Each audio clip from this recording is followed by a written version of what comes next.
Somary mandeha dia mandeha ny fotoana, mahaliana dia mahaliana ilay resaka fa alonga mitsika hivadika aloha hevitra hafa satria ankoatra ny resaka fahasalamana dia maro ihany koa ireo atao hoe sujet d'actualité izay nanaitra ny maro tato anatin'ny andro vitsivitsy izay hitodika ato amin'ny ministry ny fitaterana hiresaka fitaterana isika mikasika ilay sidina Air France AF 934 tonga tamin'ny 4 aprily teo nilaza ny filoha tamin'ny kabary izay nataony fa tsy intsony na viaiza ny sidina hiditra eto Madagasikara nisy anefa ny sidina F 934 iny efa nisy fanazavana nomenao fa alao averinao omeny izay fanazavana mikasika iny fanapa-kevitra reo iny.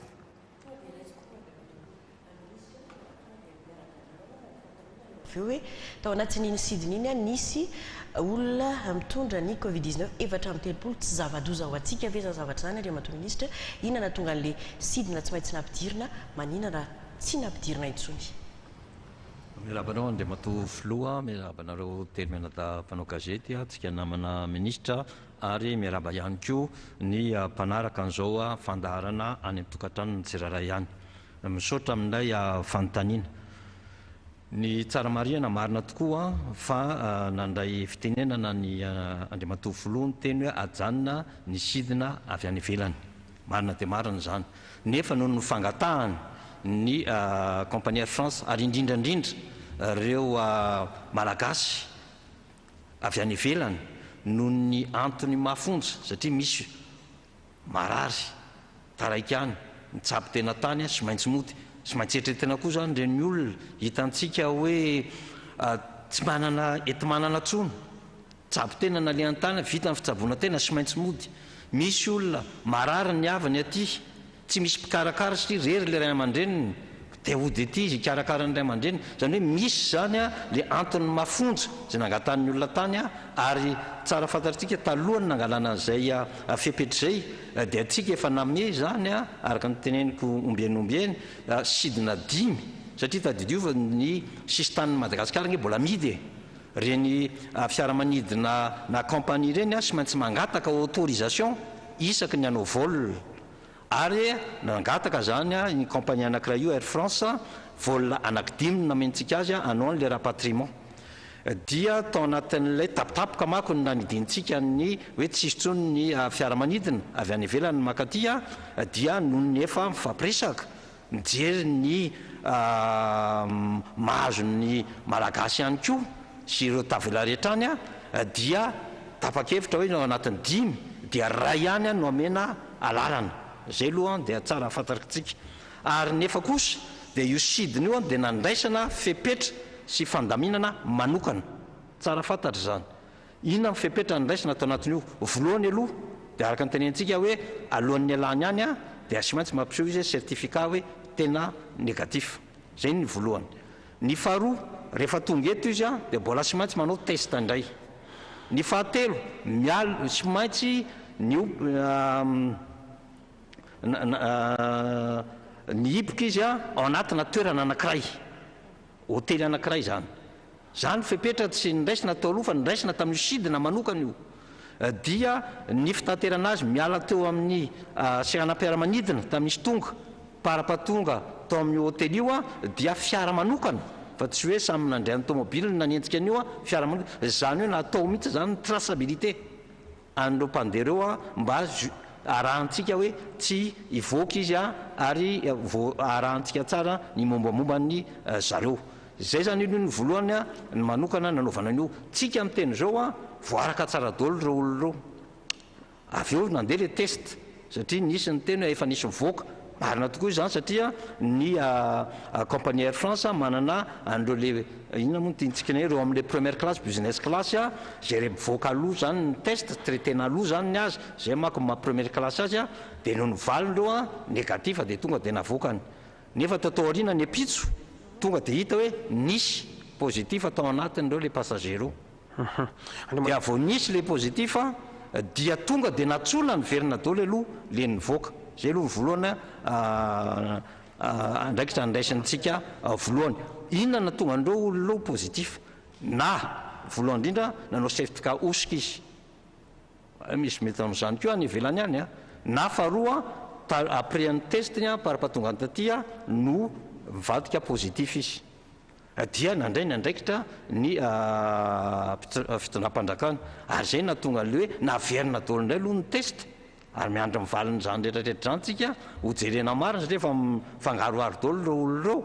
dia ho hita rehefa mivaly dolo reo test reo hoe ina ny fepetra horaisina ao anaty reo fa ny zavatra marinana aloha dia zay kosa positif dia tsy maintsy isolé ary mihiboka tanteraka fa tsy afaka mivoaka. Ny matompaniditra raha ny vaovao voarainay teo amin'ny reality vie avy amin'ny kompania mpitaterana Air France miisa 430 eo ireo voamarina zany fa positif. Ny fanontaniako efa afaka manome vokatry ny fitilianan'ireo mpandeha ireo ve ny fitondram-panjakana androany hoe ilay covid tsotra ve io sa ilay covid variant zay mahakasika an'iny fa anapiko kely an'izay fanazavana metinay zay ka ametrahako fanontaniana androany dia ny hoe ilay antony nanapahany hevitra mihitsiny raha ny serasera nalefa ny italiany serasera ny fiadinan'ny repoblika dia efa fahazahoan-dalana melohan'ny faharoapolo ny volana martsa reo ny fanapahan-kevitra andriamatofiloha ny fahatelo ny volana aprily efa nilaza fa midiny sisy tany tamin'ny fandarana na mafisiny andriamatofiloha zany ny fahavalo amby folo ny volana aprily no amafisy ny filan-kevitra minisitra zany ny faraiky amby roapolo ny volana aprily fa midiny sisy tany ny masivoan'ny Frantsa zay miasa simony eto amintsika ny faharoa amby roapolo ny volana aprily dia nanamafy hoe mitohy ny fampodiana tanindrazana andreo malagasy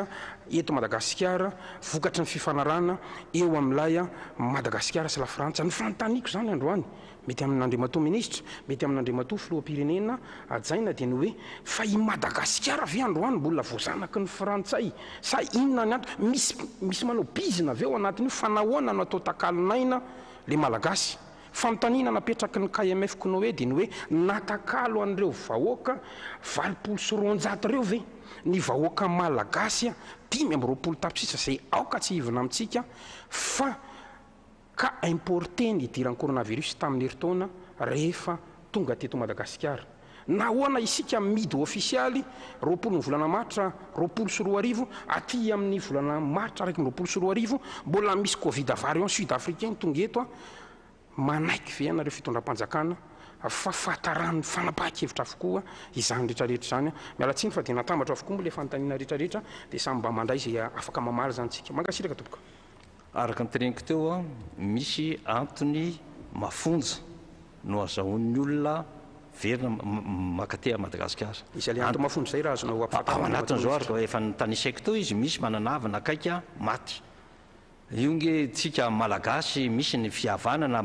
marina tokoa zany hoe ny fahasalamana zavatra lehibe fa zay olona tonga eto nge araka ny teneniko teo misy fepetra raisiny tsy miditra fotsiny misy ny araka ny teneniko teo hoe ny mioboka misy ny test tsy maintsy atao fa reo olona tonga reo tsy hoe tonga fotsiny dia miditra dia manao an'izay tiany ataony ary zay olona rehetra raisiny tsy hoe miditra fotsiny fa manana autorisation spéciale zany azahoana hoe tena manana n'ilay antony na fanamarinana marina ve le atongavany eto Madagasikara. Ary misy na tsy haiko n'oronasanareo na isa indraindray mila ianao olona maiky zany taraiky dolo ny asanao dia mety sy maintsy ilainy zany fa ntsika nge ny orinasa mihodina foana ihany koa fa tsy hoe ny rehetra ny afaka tonga fa na hoe midy ara dia nisy araka ny tenenao amin'ny fandrindrana ny fandehanam-pirenena koa dia misy zavatra sy maintsy atao rehefa iza zany afaka mivoaka sy mity ka efa nameko anao teo ny antony mafonja misy maromaro ny antony mafonja mivoaka ao anatina dia ny ao anatin'ireny misy fanamarinana jereny ary efa ao anatiny izy dia ampidiriny ilay vokatry ny fitiliana so dia afaka misy mamaly hoe covid tsotra ve reo le fitiliana araka tenena fa nanao deuxième test tsika zao mbola tsy mivaly dolo izy rehetrarehetra rehefa azo zay dia afaka tenenanareo hoe firmarina ny tena nisan'ny olona positif fa aloha iandro mivalina tsika dia ho zaraina aminareo l izy le matofilo misy anapiko anazy kely ngamba ny valitenin'ny gasikara satria manosika dia manosika mihitsy gasikara azo mialatsiny dia matofilo amintsika mifampiresaka zao koa ary to maheno vaovao zay hoe mbola misidina avy any Paris tonga amin'ny sivy sasany maraina ho avy eto Madagasikara zany mbola fanontanianaka daholo zany ao anatin'izy ove io samy mitondra olona ny atao hoe cargo manko samy hafa mitondra passager zany tena isako mety aeroplanina dia hoe zao tsika hatramin'izay dia namela ny hoe rapatriement inona ny dikany hoe rapatriement ny olona zay te hivoaka amin'ny Madagasikara dia avelantsika mivoaka reny rapatriement reny le roplanina tonga reny reny le atsony zareo hoe rehefa makatỳ zany le hoe ferry flight zany hoe tsy mahazo mitondra passager zany hoe zay roplanina tonga eo zany tonga vida fa raha rapitso izy hitondra passager hivoaka zay zany le izy zay aloha voalohany zay matoa mila famaniny ny cargo tsika ny tena hoe ny entana mahazo mivezivezy ny cargo koa zany afaka tonga satria mitondra entana tsara fa tsika koa mitena hoe ny évacuation sanitaire azo atao zany koa zany mety mbola hitanareo roplanina ny amin'ny siranam-piaramanidina any tsara zavainy zay satria mifangaro le zavatra vao mety roplanina dia hoe mitondra olona iny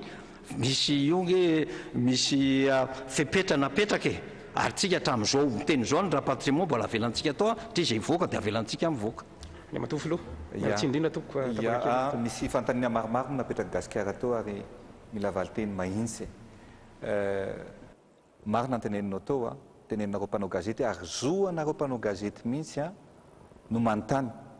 ary adidy sy andraikitra ny mpitondra fanjakana isa tokony ny milaza ny marina mba tsy isiny fisavovorotsaina ho an'ny vahoaka malagasy marina ny teneninao tao gasikara misy tokoa ny fanapa-kevitra ary entitra mihitsy hoe mba hiarovana ny vahoaka malagasy dia atsahatra amin'ny fandraisana olona avy any ivelany miditra eto Madagasikara satria sarobidy loatra ny ainy ny vahoaka malagasy ary matahotra tokoa ny vahoaka malagasy araka ny teneninao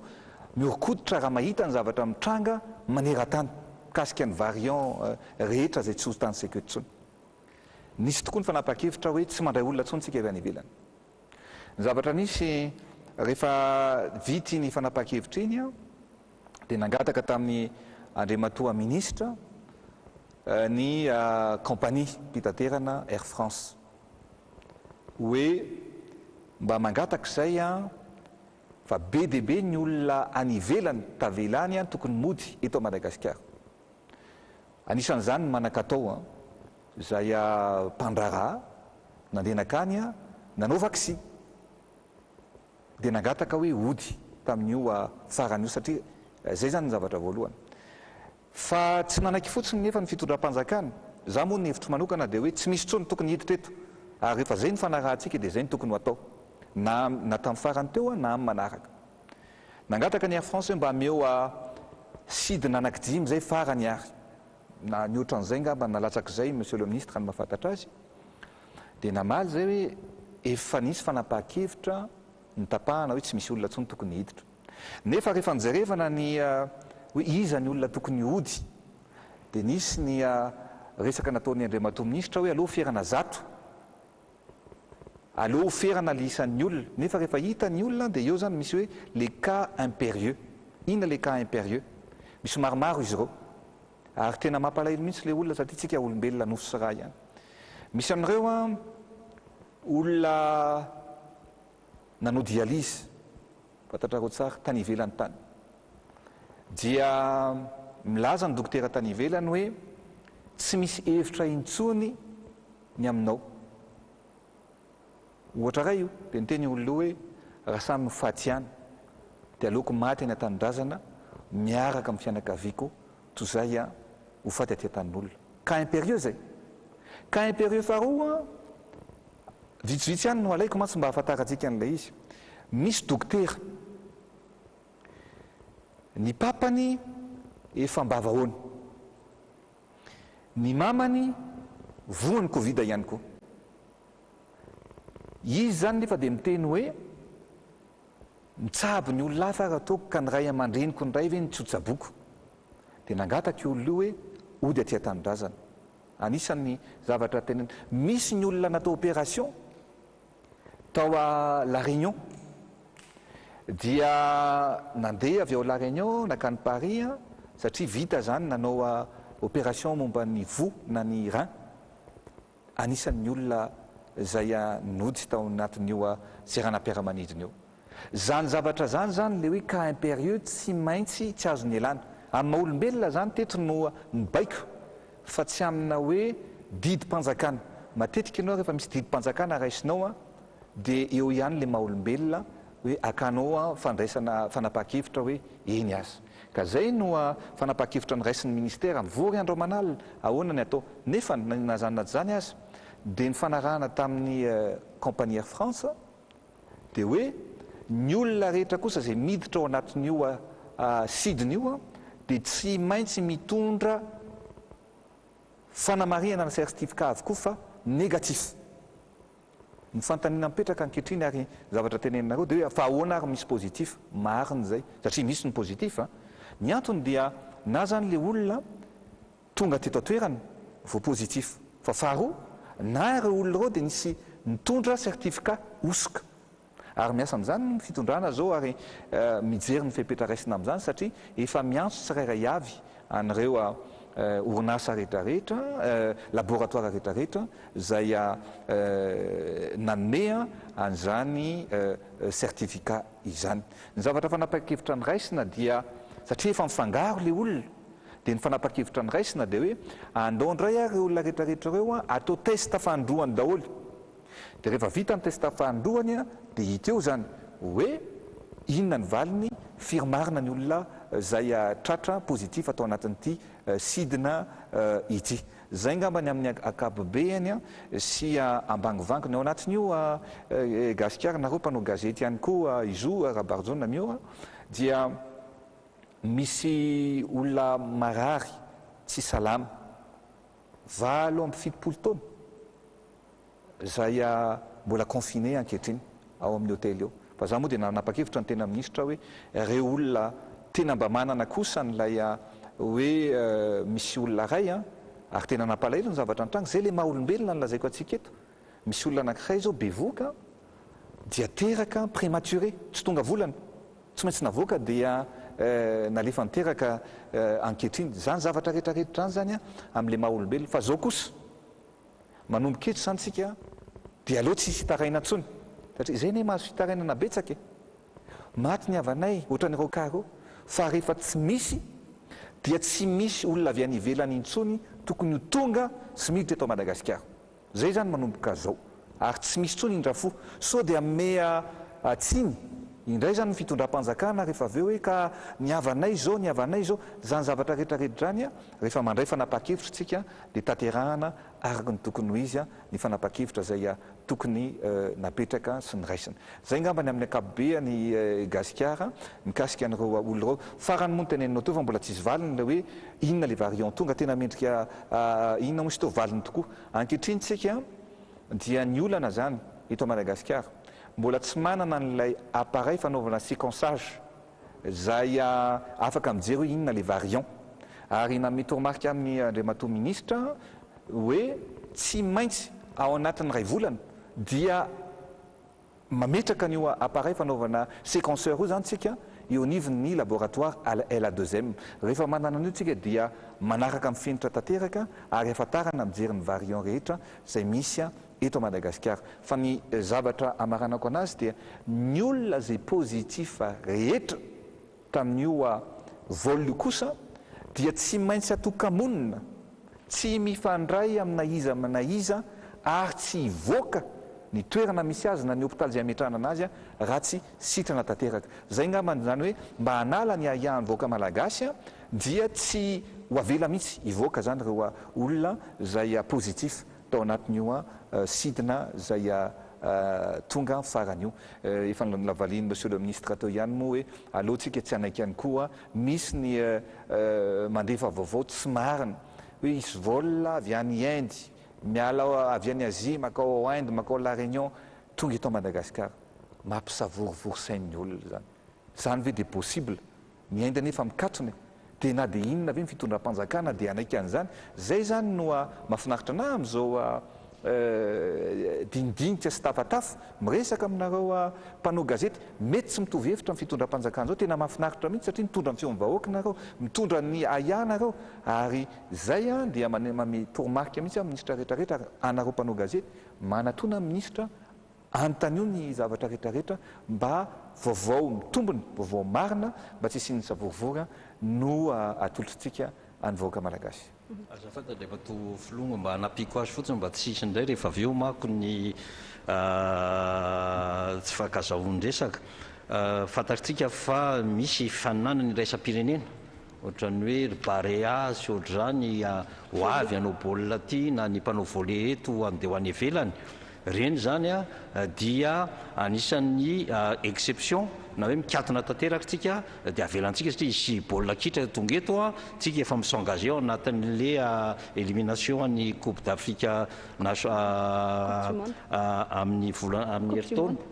dia reny azontsika avela satria sy maintsy mandray an'ireny fananan'ireny itsika dia misy koa mpanao volley antsika malagasy andeha ho any ivelany dia reny ihany koa zany ho azontsika avela mandeha mivoaka hanao an'izany fananana zany tiako amarena kely zay satria rehefa ty hitan'indray zay mivoaka hoe maninona tsy niteny antsika teo aloha dia aleo zao ngamba dia tonga dia mazava tsara ndrembava fotsiny anapiko azy angamba tsara mijerytsika ny fanambarana nataon'ny masevo frantsay eto Madagasikara amin'izay mba miala le ahiahtsika hoe ahoana indray zany zotra ho avy rahampitso zany efa mazava be ho anatin'le fanambarana zay azontsika jerevana mitambajotra sy amin'ny site internet hoe transport de fret tika le hoe transport de fret dia fitaterana entana avy any ivelany miditra eto amintsika ary izy efa nambarana andriamato minisitra teo ny vol de rapatriement andry zareo vahiny zany hoe ry zareo teratany frantsay miala eto Madagasikara makany ivelany tsy voarara ry zareo zany tsy mahazo mitondra olona avy any ivelany maketo amintsika fa raha hitondra ny mpiray-tanindrazana amin'ny kosa izy miala eto makany tsy azontsika rarana izany fa lalàna iraisam-pirenena dia efa mazava be ny teneny ho isaky ny alatsinainy indray mandeha isan-kerinandro mitondra entana zany na manao an'ilay fret zany cargo ny fiantsoanan'ilay fitaterana amin'izay fotoana izay ilay zotra amin'izay fotoana izay dia rehefa mandeha izy rehefa miverina any a Paris zany dia mitondra andreo mpiray-tanindrazana aminy zay zany mila petraka mba tsy hoe hiteraka savorovory indray fa mizotra rahampitso ho avy tsisy mitondra olona avy any ivelany miditra eto mihitsy fa tsy misy io naray azy ny fanontaniana teo fotsiny fa maninona ny misy vahiny tonga tamin'le zotra farany teo fa iny moa no anapiko azy kely reo aloha tsy nisy touriste naray azy tsisy mpizahantany reo naray azy tonga teto fa ny teratany vahiny kosa dia diplomate ary azo amariny ray ny anaran'ireo passager ny facilement vérifiable zany ary amampanao gazety matiananao mino fa azo atao dia azo atao ary tsotra no mijeran'izany diplomate ny teratany vahiny teratany malagasy tsy misy mpizahantany fa noho izay motif impérieux zay tsy iverenantsika tsony ny antony nodiny teto Madagasikara ary zotra ray amin'ny 10 zay nangatahany zareo fantaniana ray farany angamba apetrako amin'ny andriamato minisitra ny fitaterana laza andriamato filoha teo fa isokatra i Boeny Nosbe nisy fanteriny koa izy teo dika ve zany fa isokatra ihany koa ny fitateram-bahoaka ny taxi brousse amin'ireo faritra ireo rehefa avy eo ngamba ny andriamato filoha mbola mehan'ny fepetra fanampiny amin'ny zavatra hitranga anatin'ny 12 andro manaraka zao dia rehefa avy mametraka an'ilay fepetra izy dia afaka mivaliny ho anao rehefa avy fahatelytsika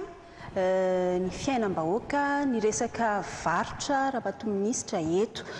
tato anatin'ny herinandro vitsivitsy volana vitsivitsy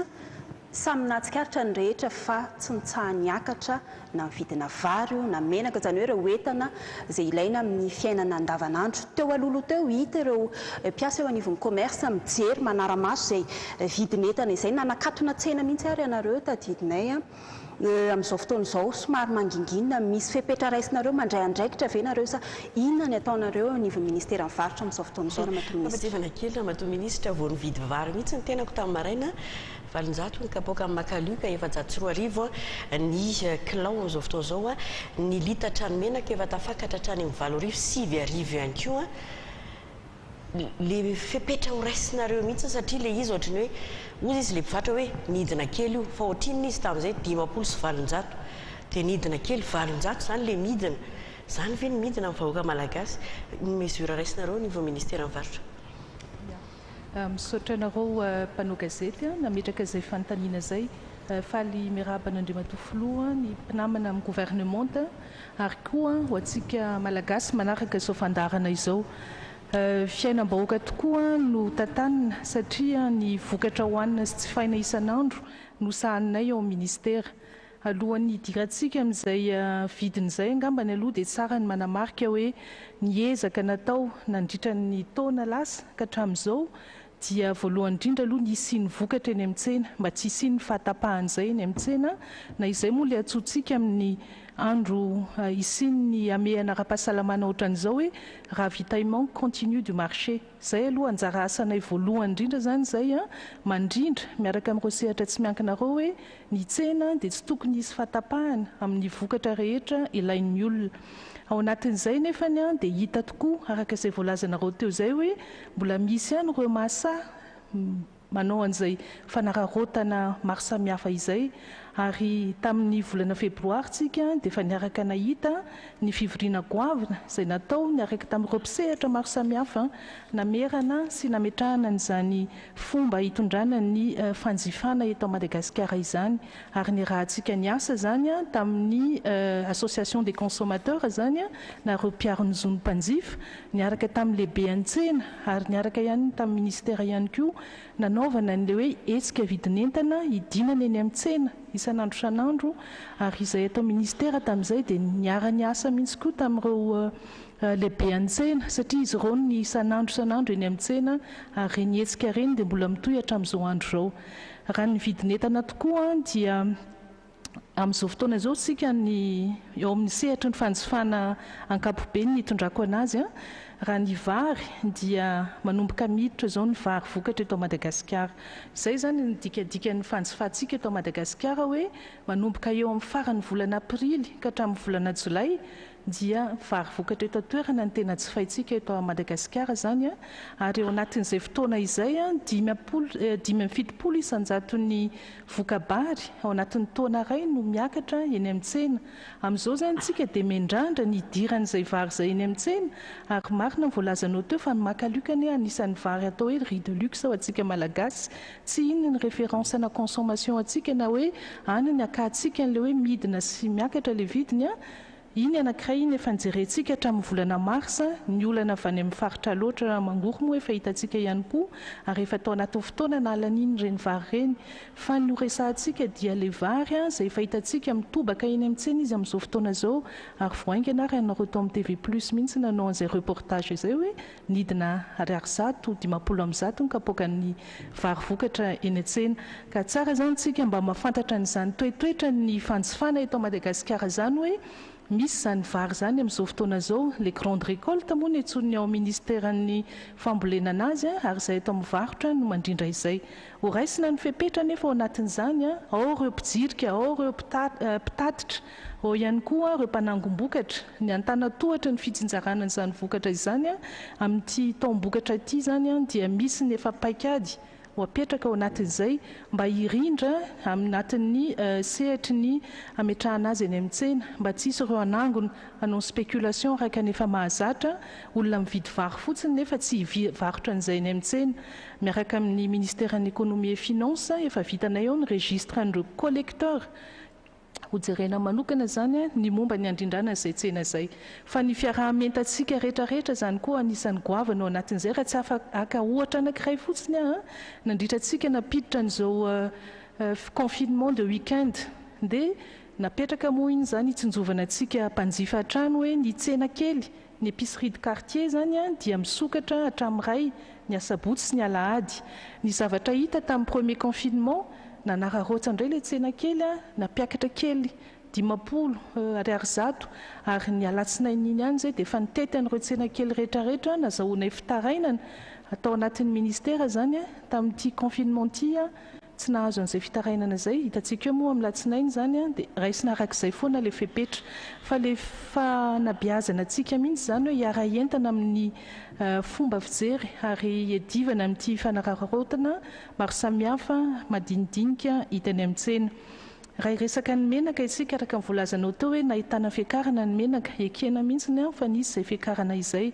Ny antony anankiray ngamba ny ahafahantsika manazava an'izay dia raha tamin'ny volana aprily 24 ny vidin'ny tonne na menaka teny amin'ny tsena raisa-pirenena natratra $20 amin'izao fotoana izao $400 izany hoe nahitana fiakarana 20 isan-jato ny vidin'ny menaka ny amintsena raisam-pirenena. Amin'izao fotoana zao ny asa atao dia ny mijery ny vidiny aradrariny, tsy hamono ihany koa ny mpisehatra amin'ny sehatra tsy miankina, satria raha tsisy olona nafatra ny menaka koa sika rehetra dia ho tratra ny rupture eny amintsena. Tsy izay ny tanjontsika fa hoe inona arany izany no paikady irahana. Efa misy ny vidiny efa nataontsika tamin'ireny fotoana ireny ary izay no tsy maintsy ho aplikena ho araha maso izany eny amintsena manomboka rapitso indray ao anatin'izay le fiarahana miasa amin'ny lehibe an-tsena izay anarahana an'izay vidina menaka izay. Fa tsara fotsiny mampafantatra hoe eo amin'ny tsena raisam-pirenena aloha anatin'izao Covid zao dia tena sarotra na ny fitaterana na ny vidin'ny fret na ny conteneur anankiray efa avo telo eny ny vidin'izany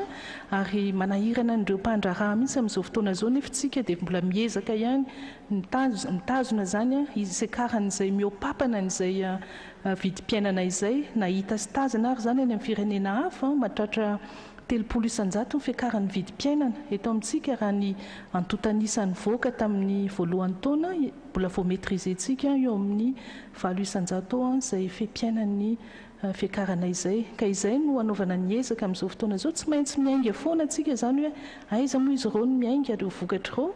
Ny vokatra eto an-toerana aloha dia efa hitantsika maso raha ny lafarinina fotsiny izao ohatra ny prix ny lafarinina dia stable satria vokatra eto an-toerana efa misy ary manana réserve atsika 100 000 tonnes amin'izao fotoana izao. Ny tsy fahatapahan'ireo any amin'ny-tsena izany aloha voalohany indrindra dia ny vidiny ho an'ireo vokatra eto anatiny aloha dia vitantsika no mame tsara an'izay ny afarany avy any ivelany izay ankinan-doha tanteraka amin'ny any ivelany zany no ahitana an'izay hoe fiakaran'ny vidiny amin'ny-tsena raisam-pirenena izay nefa na eo aran'izay 20 isan-jato hitantsika izay mbola tsy tafakatra 20 isan-jato angambany aloha ny fiampianantsika eto fa ezahana zany amerana an'izay vidiny izay ao anatin'ny fotoana fohy. Masava ngamba izy mianata masava tsara eny ary ivadika amin'ny loha hevitra faefatra farany mialohany idirantsika amin'ny tapany fahatelo ny ity fandarana ity sika resaka serasera ny aina manjery tsy miankina moa no tena somary misy resa be mikasika ity serasera ity aloha ngamba tonga dia omeko azy mianada ny fanontaniana eto ianao raha mato minisitra tompona andraikitra miby izay nisy ilay fanapahan-kevitra noraisina makasika ny hoe fanajanonana an'ireo débat politika amina hainao manjery roa andro taty aoriana sa ray andro taty aoriana navorinao indray ireo tompona hainao manjery naverina indray ilay fandarana ohatra ny karazana hoe kilalaon-jaza zany le izy hoe mandroso mihemitra alefa ilay fanapahan-kevitra dia avy eo sotomina indray ilay fanapahan-kevitra. Maninona raha tonga dia mandray fanapahan-kevitra anankiray tsotra fa tsy ohatrohatr'izay zany hoe inona mahatonga an'izay zavatra izay gasikarako asiraka ao madame misy mba apikely satria anisan'ny voakasika amin'ny fandarana izay ndreketako eo amin'ny Real TV Madagasikara makasika an'iny satria sady mitodika kely amin'ny Andriamatoa Filoha ihany koa no mitodika aminao raha sitraka ao raha mato minisitra isaorana aloha fitondram-panjakana satria niverina tamin'ilay fanapahan-kevitra zany fa ny fanontaniako Andriamatoa Filoha hoe raha ohatra ka voatazona aloha ve zany ny fanapahan-kevitra iny mety mbola nisy ve zao fandarana ataontsika androany zao sa tsisy raha toa voatazona iny zavatra iny. Fa ny resaka tiako apetraka Andriamatoa Filoha dia nafantaran'ny mpanao gazety anao dia ianao anisan'ny miady an'izany demokrasia zany tamin'ny 2024 ary zany mbola ataontsika hoe sary afantaran'ny vahoaka malagasy anao. Ny loharanom-baovao no mampafantatra hoe toromarika avy any aminao mihitsy no antony niverenana tamin'ireny fanapahan-kevitra ireny raha ohatra ka miona aminao andro any dia mba tiana naroatra Andriamatoa Filoha hoe ianao ve Andriamatoa Filoha no nanome baiko tamin'iny fanapahan-kevitra iny sa finiavana avy amin'ireo minisitra dimy izay nanao nisony atao anatin'le izy. resaka aloha ny fahamaliana Andriamatoa Filoha raha sitraka ao mahakasika tsinona mivantana ny tena ilay fanontaniana. Voalohany indrindra aloha ny asiako karazana précision raha sitraka reo na fanamariana bebe kokoa tsy miady hevitra politika najanona fa niady ny intervention zany hoe mety fitenenana amin'ny hainao manjery na politika io zany na ihany koa manohitohina zay ny zavatra ny tenena teo susceptible de provoquer des troubles à l'ordre et à la sécurité publique. Mazava be zany zay. Na amina sy eo koa ny hoe sanatria manohitohina ny firaisam-pirenena anatina vanim-potoana sarotra tahaka an'izao lalovantsika izao, na ihany koa mety hoe miteraka fandranitana fankalana na fandranitana adi-poko. Na amina vanim-potoana normal zany dia ao anatin'ny lalàna zany zavatra rehetrarehetra zany, fa fampatsahivana zany natao tao anatin'ilay didim-panjakana, ilay fanapahan-kevitra niraisan'ny ministera anankidimy, décision interministérielle ho fanatanterahana ny didim-pitondrana izay niraisin'ny premier ministre lehibe ny gouvernementa tamin'ny 7 volana aprily. 12 aprily no niraisina ilay fanapahan-kevitra voalohany, izay tiako ny manamarika fa ny lalàna, mino fa efa namaky an'ity boky kely ity daholo fa mba nizarazara ny tiany, raha ohatra hoe misendra mbola tsy nahazo gasikara afaka omeko an'ity, fa ato anatin'ity lalàna ity ny eo amin'ny article 51 bis vaovao dia milaza mazava ho avytsika efa mipetsaka moa ho avytsika raha ohatra ho raisinareo moa zany tsy olana mihitsy, fa ao anatin'ny article 51 nouveau bis nouveau amin'ity lalàna vaovao ity zay ny filohan'ny république nampanan-kery azy nanao promulgation tamin'ny voalohany volana septembre 2024 dia milaza mazava hoe azo dia azo atao tokoa ny mandray fepetra fisorohany mesure préventive alinéa faharoa alohan'ny farany ao anatin'izay article 51 bis zay ho fisorohany dia mampianto amin'ny fotoana voafetra ny fandarana iray na maromaro na amin'ny ampahana manontolo mandritra ny fepitoana 3 volana rabe indrindra. Zany hoe ara-dalàna tanteraka zany aloha ny fandraisana fepetra. Zavatra misy dia tsotra, inona moa ny tanjon'ny fitondram-panjakana tao anatina andraisana le fanapahan-kevitra izay iantsoroana tanteraka amin'ny minisitra misahana ny seraseran'ny tena dia hoe ny fitondram-panjakana amin'ny vanim-potoana sarotra ara-pahasalamana tahaka an'izao tsy afaka igérer na hitantana krizy anatina krizy. Ary tsika mahalala, ngambonareo mahalalana tsy mila atoroko fa ndao fotsiny tsika atsiany tantara tany Rwanda tamin'ny 4 nisy an'ilay atao hoe radio des mille collines izay ilay fitenenana isan'andro amin'ny radio fotsiny no niteraka ny génocide, teraka famonoan'olona tsy roa matany tamin'izany fotoana zany, itenenako hoe arme redoutable eo ampelantanany zay mety hanao ny fanakorontanana ny hainao manjery ary zany tsy azo adinoana, zany midika hoe manana ny tanjaka ianareo hainao manjery tena azony olona ampiasaina atao fitaovana amin'izay resaka fanakorontanana izay. Zavatra nisy dia tsotra be, ny tanjon'ny fitondram-panjakana dia hiteny hoe anatina krizy ara-pahasalamantsika, anatina état d'urgence isika, situation d'exception anankiray zany, aoka kosa aloha mba tsy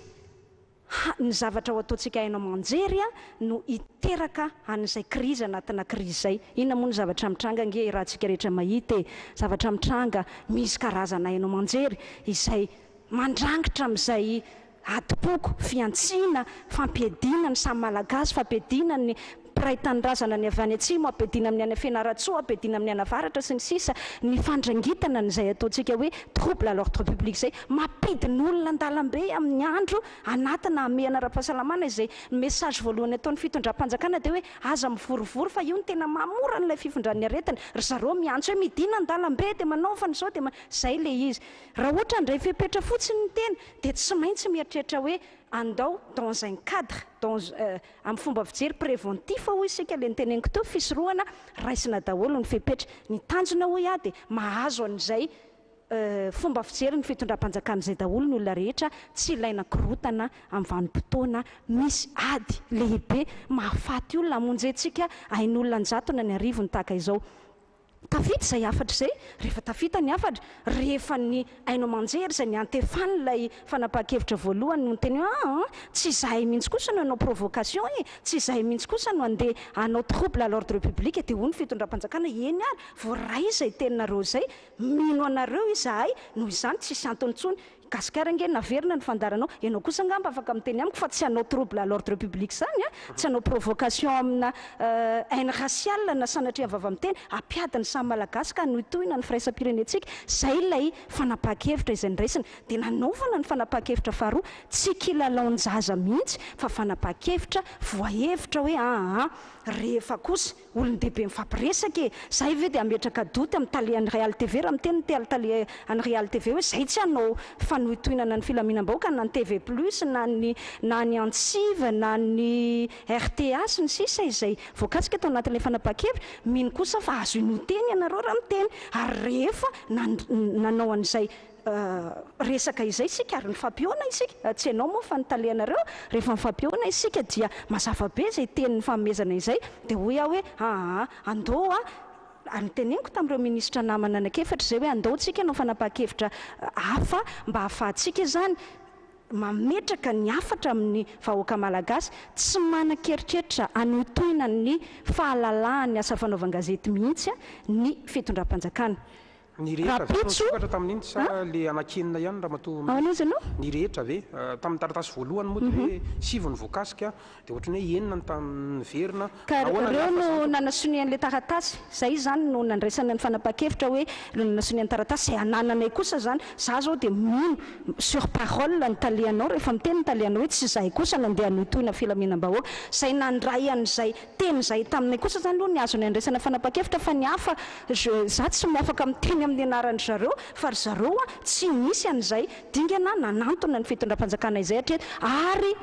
averiko ombeny zay tsika akatoka ny fahatelo ny volana May fahalalahany asa fanaovan-gazety ny resahany dia apetrako kosa zay ny fahalalahana tsy midika ho anarchie tsy midika ho zaidan'ny kibotsika ary ny fahalalahana io mahay an'izany ianao gasikara satria mino fa mamaky lalam-pandrenana foana ianao amin'io asanao io andininy fahafolo dia efa milaza mazava hoe reto daholo ny fetra ny fahalalantsika tsisy liberté absolue zany fa mifetra ny fahalalahana dia ao le hoe impératif de sauvegarde de l'ordre public tsy maintsy arovana zany ny filaminam-bahoaka io ao no hoe ny zosy ny fahalalahany hafa ary indrindra ny fiarovam-pirenena ny défense nationale reo zany no ataoko hoe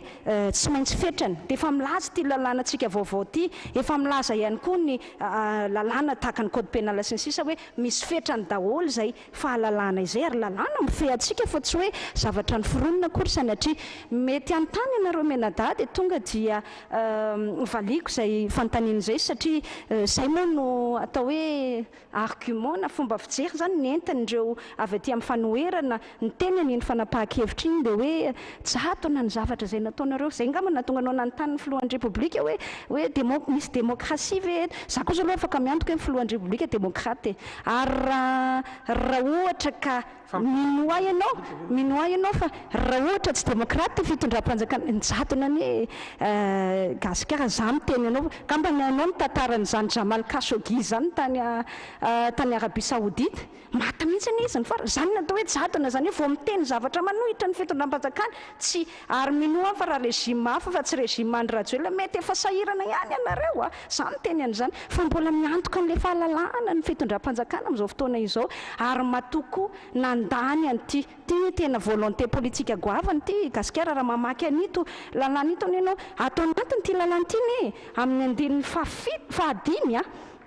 napetraka mazava zay tsy misy teo aloha zany hoe ny mpanao gazety dia manana mialatsiny efa ataoko amin'ny teny vahiny fa teneniko amin'ny teny gasy hoe manana ny faculté d'émettre et de commenter des opinions sur les discours politiques zay tsy misy tao anatin'ny lalànantsika tamin'ny 2016 zay gasikara mety nafantatra ny ianao ny adina tao anatin'ny MLE tamin'ny fotoanandro tsy misy article 7 nouveau ny accès aux documents administratifs amin'ny fahazahoana reny ataontsika hoe antota taratasy reny zay misy mamoaka sy ny sisa iantohany ty lalàna vaovao ty article 7 nouveau ny filohan'ny repoblika ho ihany nanao promulgation ty raha nanahirana ny fitondram-panjakana zay raha tsy nanana an'izay fitiavana ampanjaka ny fahalalahana zay mety ho tsy nisy an'izany zay fotsiny ny tenenako hoe non kosa tsy midika ho jadona ny fampanajana ny lalàna fahalalahana eny fahalalahana iteny eny fa ny fanajana ny lalàna kosa tsy maintsy atao miaraka ary tsy afaka misaraka amin'izay fahalalahana izay za aloha janona amin'ny lalàna foana zany miresaky ao anatiny zay zavatra misy eo amin'ny sehatry ny serasera izay za mino fa raha ohatra ny tantarany zavatra nisy ohatra tany Iran tany nisy mpanao gazety anankiray zay sady ohatra ny hoe militant politique izy zany tamin'ny fotoanandro ny rola zany mety fantatra roa zany tantara zany raha ohatra ka manaraka ny zava-misy eo amin'ny setra raisam-pirenena condamné à mort izy tamin'ny vaovao zay navoakany exécuté izy maty izy tamin'ny décembre 2020 lasa teo noho izay filazany fahalalahana miteny zay zany ka zay angamba tsy maniry an'izany tsika eto Madagasikara ny fahalalan'ny mpanao gazety eto tena misy ary matoa gasikara afaka manao ny asany gasikara zo mpanao gazety rehetra afaka manao ny asany mbola tsy misy voahentsika ianao koa zany angamba tsy mbola voahentsika tamin'ny zavatra nataonao matoa zany mbola misy zay dia mbola miantoka ny fahalalahana ny fitondram-panjakana ny hoe régime démocrate angamba napetraka koa tamin'ny filohan'ny république moa le fanontaniana dia avelako izy ampanajana amaly an'izay fa za fotsiny miteny hoe mahazo matoky ianareo mpanao gazety tsy izahay mihitsy nanohitohina n'izany fahalalahana izany fa ny anay kosa ny discours-nay dia tsotra tsy ovany zay mila manaja lalàna ny olona rehetra na mpanao gazety na tsy mpanao gazety ary za miteny aokanareo mpanao gazety ho sary-piaro amin'ny asanareo tsika mpanao gazety moa zany satria za tao anatiny aza vela ho le mpikarana anaty politika no animba n'le asatsika fanaovan-gazety fa lasa tafiditra ao anatin'ny arona ray daholo tsika rehetrarehetra dia raha sendra misy fampetona fandarana dia miara voato amin'ny miara ampetona amin'ny endry zareo ny fandarantsika nefa zareo manao militantisme politique manao mercenariat politique tsika manao gazety dia lasa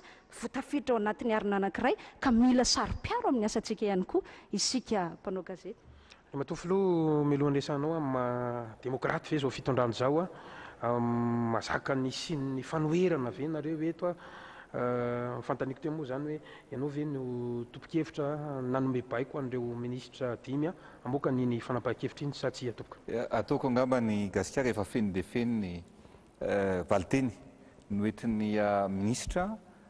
tompona andraikitra mikasika ny fanapahan-kevitra zay mivoaka teo mantany ana moa ianao hoe démocrate dia valiko tsotra sy fohy fotsiny ngamba nlay izy ny fahalalahana ilainy ny fanoherana ilainy fa ny fanoherana amin'ny fahampandrosoana ny Madagasikara kosa amiko dia tsy mety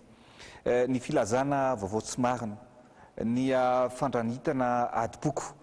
ny filazana vaovao mampisavorivory ny saim-bahoaka dia tsy zany ngamba no atao hoe démocratie miara-manaiky amin'izany ny ana dia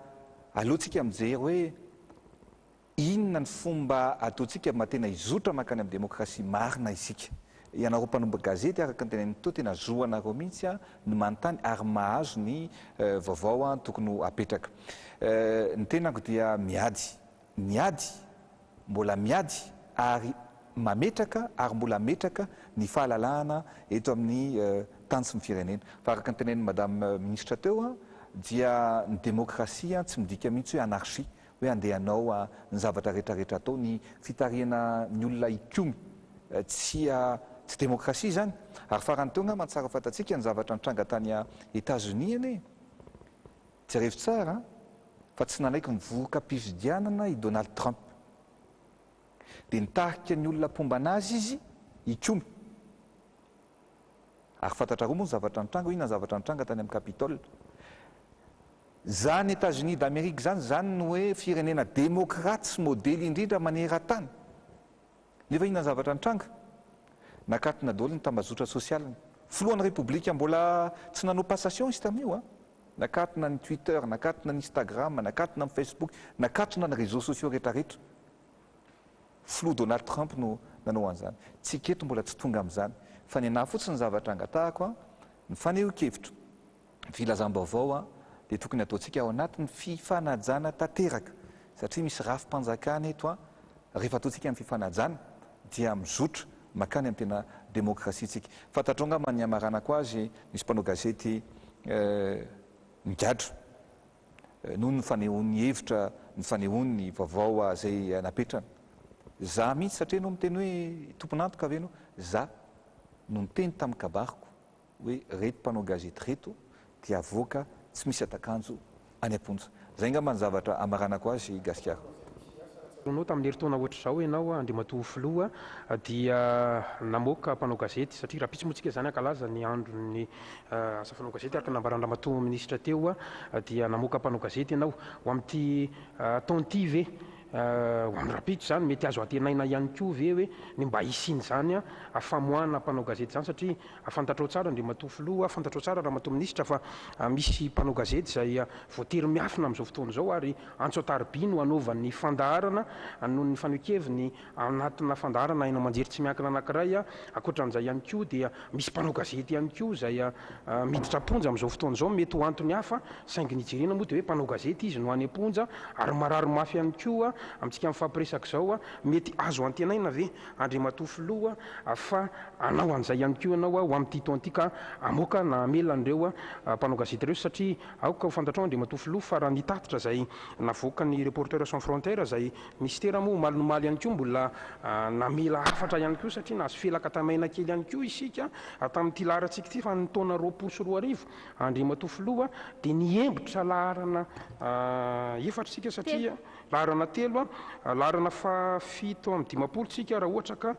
efatra amin'ny dimapolo zany teo aloha ka isan'ny tonga n'izay fiamoran'ny fiamorantsika teo Madagasikara zay zany le hoe fanagadrana mpanao gazety tamin'ny taona 2024 iny tompoko. Matoa misy olona miafina neny zany dia misy zavatra dahorany tsy izao fitondram-panjakana zao mihitsy no manenjika mpanao gazety sanatria fa zay ny teneniko teo hoe ny faneho-kevitra ny fanelezana vaovao tsy marina ny fanelezana vaovao miteraka savorivory zany kory ny ilaina ny fanakanana ny fampandrosoana ny firenena tsy zany kory ny ilaina fa ny ilaina dia ao anatin'ny fahalalana tanteraka amin'ny fanaovanareo asa indrindra ny fahazahoanareo vaovao tena misokatra tanteraka amin'izany izay za mino fo madame ministra angamba ny mahafantatra fa araka ny hevitro tsy misy mpanao gazety no ny asa fanaovana gazety no any amponja ankehitriny fa mpanao gazety zay nisy vitsy rona telo dia efa navoaka antsika daholy ary za mihitsy no nameny toromarika tamin'ny famoahana an'izany namana gasikara. Hitany gasikara ilay mpanao gazety teneninao hoe miafina amin'ny manao fandaharana ilay niteny hoe efa dimy zay ny coup d'état nataoko dia hiditra amin'ny coup d'état fanenintsika amin'ity tenin'izay mpanao zay ministra teo aloha moa izy mpanao gazety ihany koa zany raha atao hoe zay no amaritana azy mino fa ny fitenenana hoe anao coup d'état tsika hanongana n'ity fitondram-panjakana ity tsika efa tsy ao anatiny zay asa fanaovan-gazety zay tsony ny fitenenana hoe ary zay le niteneniko teo hoe tokony sary-piaro ihany tsika amin'ny asantsika ny fitenenana hoe ny Al-Qaïda no financer ny 8 milliards de dollars anaovantsika ny PEM ngamba tsy asa fanaovan-gazety tsony kosa zany ny fitenenana hoe andao amboarina andriamatoa io filohan'ny repoblika io tsy asa fanaovan-gazety tsony zany ny fitenenana hoe nareo zandary rehetra mbola le namana mpanao gazety teneninao ihany miteny amin'ny ainao manjeriny hoe nareo zandary rehetra aza misy mandray baiko amin'ny secrétaire mpanjakana medidiny zandary tsony ahoana moa incitation à la rébellion izy zany prévu noir sur blanc anatin'ny lalàna amin'ny fehatsika noho izany sarotra ihany ny teny hoe rehefa manao eloka ianao dia miafinao ambadiky mialokaloka ambadiky le mampanao gazety fa tokony mijanona amin'ilay asa fanaovan-gazety fa raha anao an'izay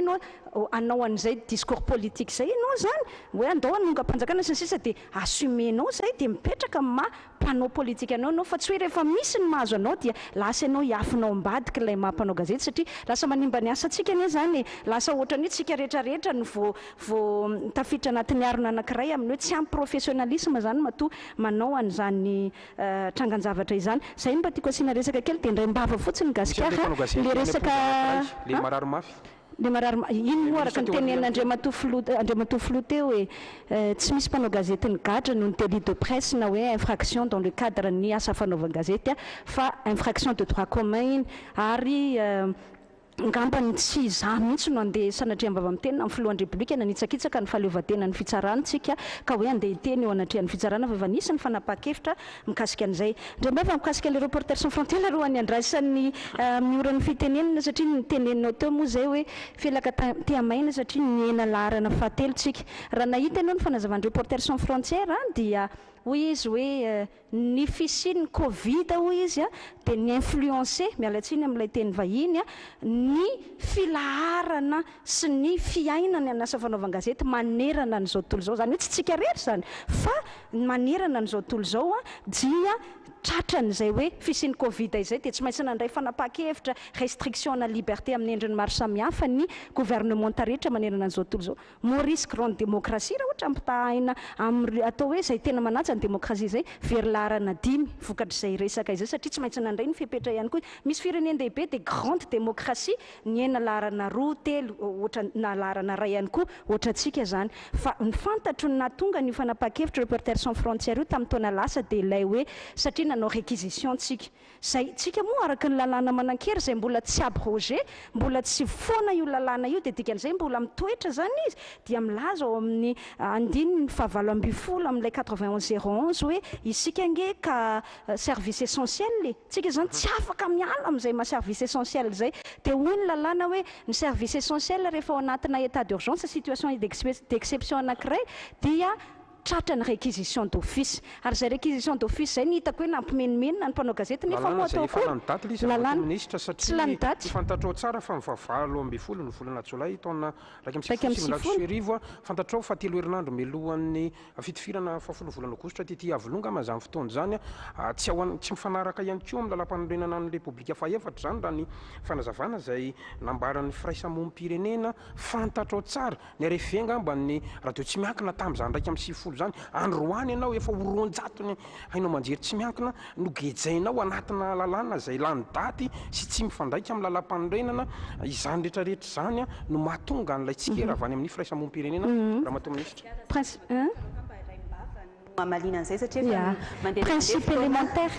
principe élémentaire de droit zany principe général de droit zany hoe ny lalàna anankiray rehefa tsy abrogé expressément rehefa tsy misy filazana zany hoe fony ty lalàna ty dia mbola manan-kery azadonoina fa isaka manao état d'urgence io sika dia makanevitra ny filohan'ny fitsarana avy mo lalam-panorenana izy angamba ny filoha ratapony misahana an'izany resaka lalam-panorenana zany manome alalana atsika ary mahalala ny fisiny 9101 lalàna tsotra ty to ministra fantatrao mbola misy ny lalàna fehizoro tsika zao nandalo andreny ataontsika hoe fivirina tsy ara-potoana ho an'ny andreny so dia afaka nahintsy vely izy nasala am'izany fanitsinanyreo satria andriamato filoha démocraty ary ny mitondra hainao manjery izy tamin'ny 7 nakatony fitondrana tamin'izany fotoana zany no safidy izy androany alala karaha sitraka ao dia alao mba ny fanitsina ny lalàna angamba ny initiative ny gouvernement ray manontolo fa tsy hoe zana ny filohan'ny république rery na initiative ny avy eo anivony parlement tamin'ny alalana proposition de loi zay aloha zany apetraka koa principe élémentaire ho any hoe rehefa tsy abrogé ny lalàna anankiray dia mbola manan-kery tiako ihany mampatsiahany ty amaranako azy le indray mbavany tenenao teo dia ny anjiny fahenina ao anatiny cahier de charge zay mifehatsika hainao manjery dia ny décret 99/096 zao mivoalazany ty andininy faheniny ty gasikara. Le titulaire, un organe de presse, veille à participer à la diffusion gratuite de déclarations, de communiqués d'informations et de messages urgents d'intérêt général occasionnés par des cataclysmes naturels ou dictés par l'impératif de sauvegarder l'ordre et la sécurité publique émanant du gouvernement. Zany hoe tsy faneriterena fa ny lalàna mihitsy ny teny hoe tsy maintsy mamoaka isika anareny vaovao reny ka raha izay no andeha atao hoe napiamatra ny laharantsika tamin'ny taona lasa everiko fa assume ihany zay fanapakevitra izay. Misaotra tompoko. Ny tena andrasan'ny maro moa rehefa fandaharana toy izao hoe raha amin'ny filoha dia ilay fepetra zay hoampiarina eto amin'ny tany Repoblika Madagasikara atao anatin'ny 12 andro manaraka ka homenanao avy hatrany andriamato filoha izay. Ya, araka n'ilay zahantsika teo moa zany dia mifepetra miatra ao anatin'ny 12 andro manaraka dia mitoetra ny ameana ara-pahasalamana eto amin'ny tany sy ny firenena ny Repoblika ny Madagasikara mandritra ny 12 andro manaraka. Amafisiko hatrany fa mila mitandrina sy manaja ny fepetra ara-pahasalamana hatrany ny rehetra ho fisorohana ny firongatry ny valanaretina. Mbola voarara hatrany ny famorim-bahoaka mihoatra ny 10.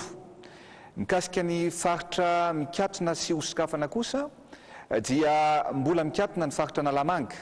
ny faritra Antsinanana, ny faritra Sava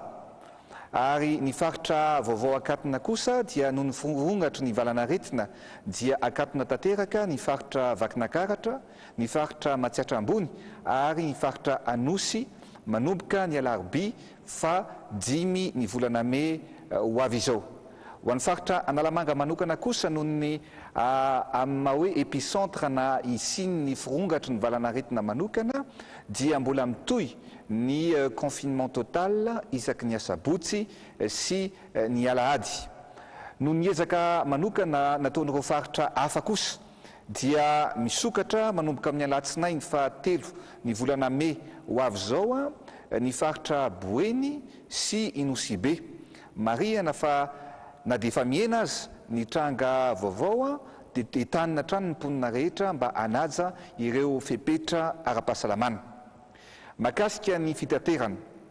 mijanona tanteraka ny sidiny anatiny manerana ny nosy izay iantsoroan'ny orinasa tsara dia manomboka amin'ny alarobia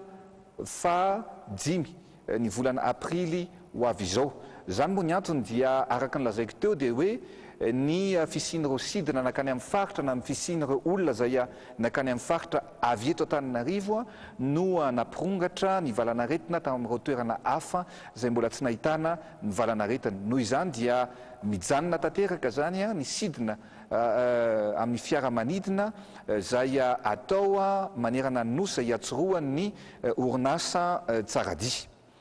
Mbola mikatona ihany koa ny zotra nasionaly na miditra na mivoaka amin'ireo faritra enina izay mikatona.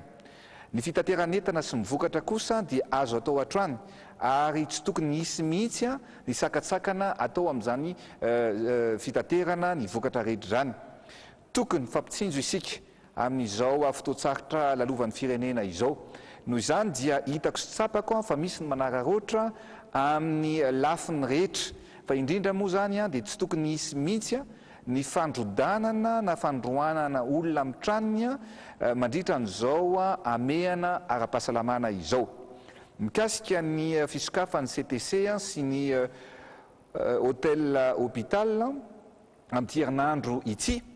dia ho an'ny eto Analamanga dia hisokatra rapitso alatsinainy 3 aprily 2024 ny CTC 19 eto etsy Andoharany fotsy ao amin'ny masera ISTS. Eto moa dia isorako manokana ny archevêque-n'Antananarivo ary indrindra ireo masera Fille du Cœur de Marie amin'ny fiara-miasa amin'izao ady atao amin'ny valanaretina izao. Isokatra rapitso ihany koa ny hôtel hôpital ao amin'ny panorama. Isokatra rapitso ihany koa ny atomitsika ary isokatra tsy hoe lampierinandro an'ity ihany koa zany ny CTC anankitelo izay ahitana ny firongatry ny valanaretina ankehitriny. Dia zany hoe ny CTC ao Tsirabe, ny CTC ao Fianaratsoa ary ny CTC ao Tolaniaro. Mikasika ny vaksiny manokana, ny ezaka nataon'ny fitondram-panjakana dia ny ahafahana mahazo vaksiny ao anatin'ny fotoana fohy izay ny fandiniana niaraka tamin'ny Académie nationale de médecine sy ny comité scientifique. Raha tsy misy ny fiovanjavatra zany noho izany dia amin'ny fahafitony volana May ho avy zao, zany hoe amin'ny herinandro ho avy io no ho tonga ny andian'ny vaksiny voalohany ao anatin'ny programme COVAX. Singanina fa ny fanaovana vaksiny kosa dia atsitrapo ary tsy ankaterena mihitsy ny fanaovana an'izany vaksiny zany. Mikasika ny fampianarana, hiditra amin'ny 3e trimestre isika ankehitriny na ny telo volana fahatelo amin'ny fampianarana. Koa mba tsy ampieny ny faripahaizan'ny ankizy ary mba ahafahan'izy ireo mitombotsaina sy anala fanadinana ampitoniana dia miverina mianatra ireo ankizy anala fanadinana rehetra, izany hoe ny ankizy anala CEPE, BEPC ary baccalauréat amin'ny faritra enina mikatona ary mbola tsy mianatra kosa ny klasy hafa amin'ireo faritra enina ireo. Ny faritra rehetra izay tsy mikatona kosa dia miverina mianatra avokoa ny mpianatra rehetra ao anatin'ny fanajana fepetra ara-pahasalamana ary toy izany koa ireo anjerimanontolo na mpianatra eny amin'ny université izay tsy mikatona. Ho an'ny faritra efatra mikatona dia mbola mitoetra ny couvre-feu manomboka amin'ny 6 alina ary mifarana amin'ny 4 ora maraina. Mbola mikatona ny bar, ny espace, ny karaoké sy ny toeram-pandihizana rehetra. Misokatra ny restaurant fa tsy maintsy manaja amin'ny fepetra ara-pahasalamana ka ny atsasaky ny fahafahana mandray ny mpanjifa ihany noa andraisana olona. Tsy mbola misy misokatra kosa ny toeram-pivavahana rehetra na io ny fiangonana na ny moske fa dia omena alalana manokana kosa nefa izy ireo mba anana fandaharana ara-pivavahana ao amin'ny aina manjery-mpanjakana dia izany hoe ny TVM sy ny RNM izany, ary arindra miaraka amin'ny minisitra ny serasera sy ny minisitra ny atitany. Ny fandaminana ny fampahirezana ambavaka izay tena ilaina tokoa entan'ireo sitrapo ho an'ireo marary eraky ny eo anivon'ny CTC dia apetraka amin'ny tompon'andraikitra voalohany eny amin'ny CTC ny fandaminana izany izay iarahana amin'ireo vondrom-pinoana na fiangonana manana fikasana anao izany. Mariana kosa nefa fa tsy afaka mijanona mihoatra ny 30 minitra ny olona iray mitondra vavaka fampahirezana ao amin'ny efitra ray izay misy ny marary, ary tsy tokony hihoatra ny olona roa farafabetsany ny mpitondra vavaka mitety ny marary milan'izany fitrotrona ambavaka izany. Ary hita ao anatin'ny CTC ny omenana azy ireo ny fitaovana izany hoe ny epia mba hahafahan'izy ireo miaro teny. Afaka mitohy misokatra ny tsenam-pokotany manomboka amin'ny 9 ora maraina ka hatramin'ny 10 ora hariva ary manamafy hatrany fa tokony olona iray ihany no mivoaka ny tsena izay ary olona izay tokony hivoaka ihany no hivoaka ny tokantrano. Mikasika ny razana manokana, ny fitondrana razana dia tsy azo atao na mivoaka na miditra ny faritra. Izany dia hitsinjovana ny fiparitahan'ny valanaretina. Koa ny fandevenana ho an'ireo izay lavin'ny Covid dia tanterahana ny andro ny trangan'ny fahafatesana ary tsy mihoatra ny olona 10 ny mandevina amin'izany. Mahakasika ny asa dia amafisoko hatrany ary tokony arahana ity fepetra manaraka ity fa tsy miasa ny olona marefo ara-pahasalamana na ny personne vulnérable. Ho an'ireo orinasa mampiasa olona mihoatra ny 500 kosa amin'ny toerana iray dia ny atsasany ihany no afaka miasa isan'andro. Ny fepetra mahakasika ho an'ny faritra hafa manerana nosy dia araka ny lazaiko ombenimbeny dia ireo gouvernoura isaky ny faritra no mandrindra ny fandraisana ireo fepetra hafa mifanaraka amin'ny toe-javatra misy any atoerana. Mbola mikatrina ny sistan'ny Madagasikara ary tsy mandray olona na mpandeha na atsamby io na amin'ny fiaramanidina avy any ivelany i Madagasikara. Ny olona izay mivoaka kosa ka teratany vahiny dia tsy afaka hosakana ny fitondrana malagasy izany. Samy manana adidiny rehetra ary tompon'andraikitra ny olom-pirenena tsirairay avy ao anatin'ity ady atrehantsika ao anatin'ity ady amin'ny corona virus ity. Dia izay no fepetra izay miatra eto amin'ny Repoblikan'i Madagasikara mandritra ny 12 andro manaraka. Anao Andriamatoa Filoha nanome an'izay fepetra ho an'ny 12 andro manaraka izay fa misy fanontaniana anankiray indray hoe mbola hitohy ve ny fandarana tahaka izao ary ho an'ilay fampianarana zao mety be da be zao ny any tokantrano mety ametraka fanontaniana hoe inona zany no fepetra ho raisiny avy eo anivon'ny ministera fanabeazam-pirenena mikasika ny fampianarana satria hianatra ireo ankizy ireo anao 11 ireo amin'ny resaka manoloana ny coronavirus. Mety ho tonga eto ve zany ny ministra hafa toy ny hoe ministra fampianarana amin'ny heriny amin'ny 12 andro manaraka? Ya ny zavatra ilaina tokoa moa ary isaorana anareo teny menada izay tena nametraka amin'ny fanontaniana na aliana ny vahoaka malagasy sy mijery antsika ankehitriny. Za dia olon'ny serasera tia mifampitafa, tia mifampidinika ary tia milaza ny marina amin'ny vahoaka malagasy. Rehefa misy olana dia mila lazaina, rehefa misy manahirana dia mila zaraina. Ka ny fandaharana toy izao dia mino na zany nitarika azy na prime ministre erahana ministra tompon'andraikitra Isatsikajiny dia ary za mampirisika amin'ny ministra Isatsikajiny mihitsy mba hanao fandaharana miaraka aminareo tsirairay avy satria ilaina ny fahafantaran'ny olona ny zavatra ilaina sy ny zavatra marina tokony ho isy. Ka ny rarina dia hitohy ny tafatafa sy ny dinika sy ny fifampizarana vaovao sy ny fepetra raisina amin'izao ady irahantsika eto amin'ny firenena izao. Manitikitika Andriamatoa Filoha mikasika ny Barea, fantatra ny fitiavanao sy ny fanohananao ny ekipa malagasy ny baolina kitra amin'izao fotoana izao somary ainao ny tiako ambara Andriamatoa Filoha fa manahoana ny hevitrao? Ya, ny mikasika ny Barea manokana moa raha manontany an'izay ianao dia mikasika ny fanalana ny coach Nicolas Dupinga manontino lazaina. Tsara fantatsika fa ny Barea dia miaro ny voninahim-pirenena reharehan'ny malagasy rehetra. Ny zavatra mitranga nefa ny ankehitriny dia ny fahitako azy tsy fanapotehana ny Barea fotsiny, tsy fitiavana ny Nicolas Dupuy fotsiny, fa mety hisy fitraikany mihitsy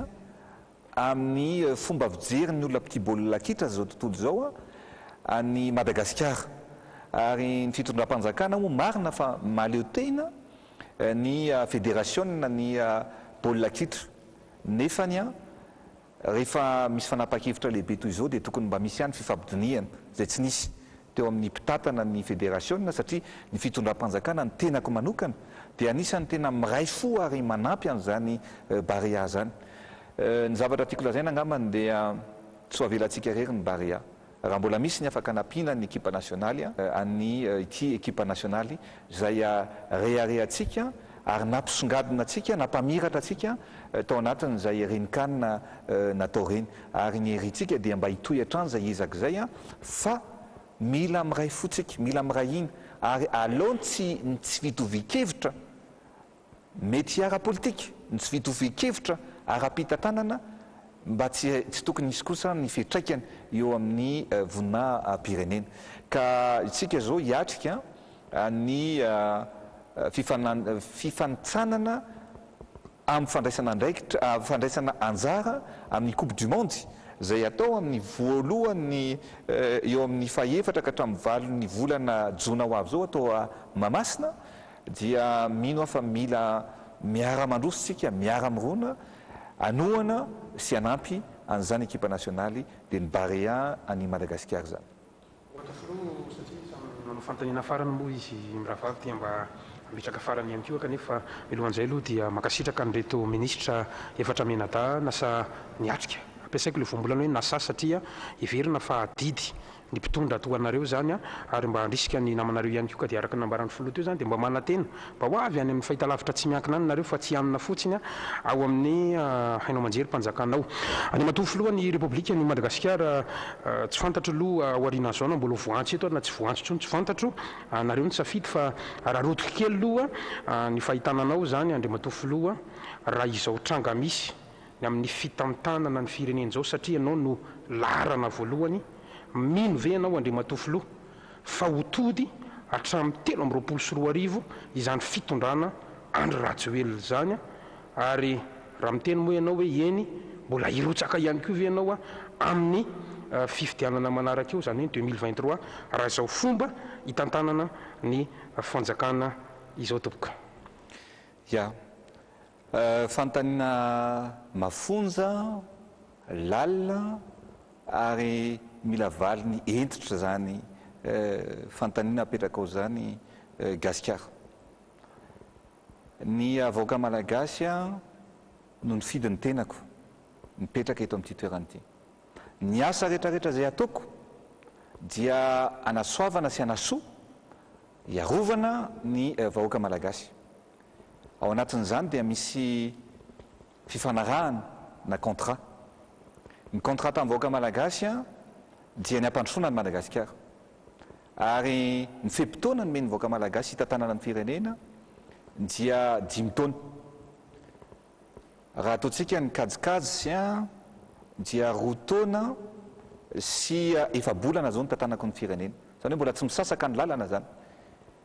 Afaka lazaiko fa betsaka ny ezaka natao, na dia misy ny tsy lavirary na dia mbola misy betsaka ihany koa ary ny tokony ho atao. Miteny ianao hoe hotody ho vita ve contrat ny mivoaka malagasy, zany hoe ny contrat fifarany dia amin'ny 2023. Ny zavatra lara-pameana amiko ankehitriny dia ny fitsaboana mity resaka covid-19 ity mba tsy ho betsaka ny olavo ary ny fotoana ny ataontsika hoe ny 50 isan-jato ny asa